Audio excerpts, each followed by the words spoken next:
रेगिस्तान की धधकती रेत पर एक पीपल का पेड़ अविचल खड़ा था। उसकी छाया में एक साधु बाबा समाधि लगाए थे।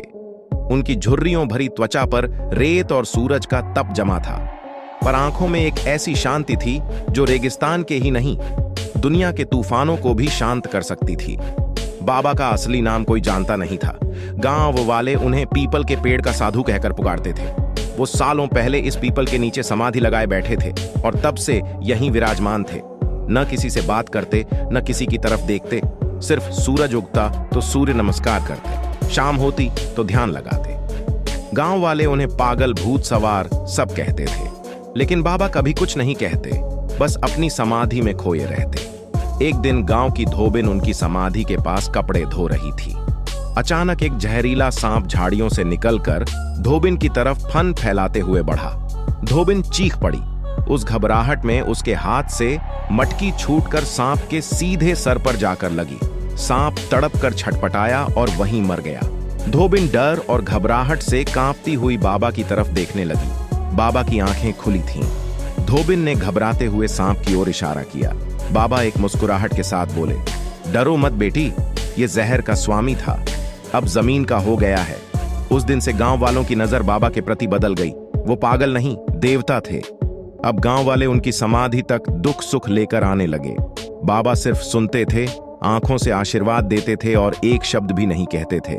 फिर 1 साल बाद गांव पर भयंकर सूखा पड़ा। फसल सूख गई, कुएं सूख गए। गांव वालों का हौसला टूट गया। वे फिर पीपल के पेड़ के नीचे आए।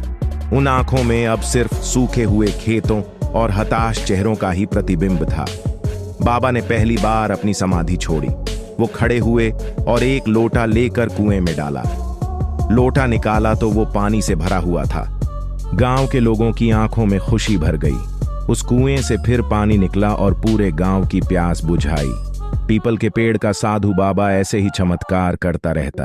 वो भी बिना कोई शब्द बोले, बिना कोई उपदेश दिए, सिर्फ शांति से गांव की रक्षा करता रहा।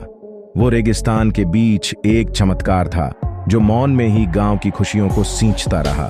एक दिन सुबह धूप निकली तो पीपल के पेड़ के नीचे सिर्फ बाबा का कमंडल और टूटे हुए जटा वाले रुद्राक्ष पड़े मिले। बाबा कहाँ गए, कोई नहीं जानता। वर्षों बीत गए, पर पीपल के पेड़ का साधु बाबा गांव की यादों में जिंदा था। हर शाम बच्चों को उसकी कहानियां सुनाई जाती। हर सूखा पड़ने पर उसकी चमत्कारों की उम्मीद जगती। एक दिन गांव की नई पीढ़ में से एक जिज्ञासु बालक शंकर ने फैसला किया कि वो साधु बाबा को ढूंढेगा। शंकर बूढ़े गांव वालों से रास्ता पूछता हुआ रेगिस्तान की ओर चला।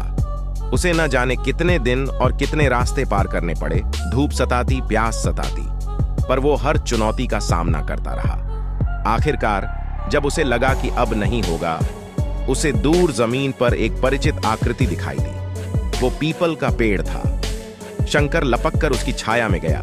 उसके नीचे बैठा हुआ एक वयोवृद्ध साधु बाबा नहीं था, पर एक युवा सन्यासी जमीन पर ध्यान लगाए बैठा था। शंकर घबराहट के साथ आगे बढ़ा। सन्यासी ने आंखें खोली। वे आंखें बिल्कुल पीपल के पेड़ के साधु बाबा की तरह ही शांति और ज्ञान से भरी थीं।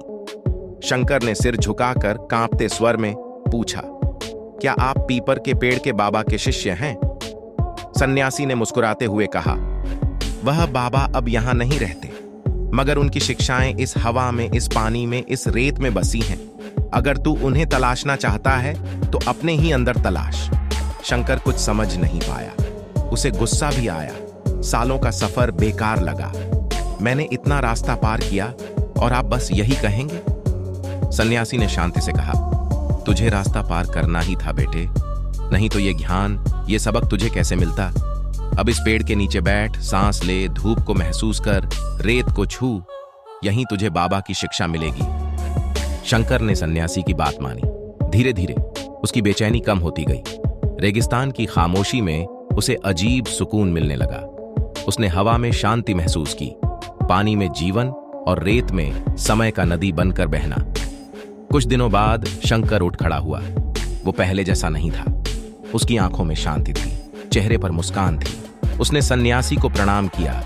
एक बार नहीं, बार बार। सन्यासी ने आशीर्वाद दिया, जा बेटे, अब तू भी पीपल के पेड़ का साधु हो। तेरे अंदर वो ज्ञान है, वो शक्ति है जो गांव को, सृष्टि को आशा देगी। शंकर गांव लौटा। वो अब सिर्फ शंकर नहीं था, वो छोटा साधु बन चुका था। उसने गांव वालों को अपनी खोज की कहानी सुनाई। वो अब उनकी उम्मीद थी।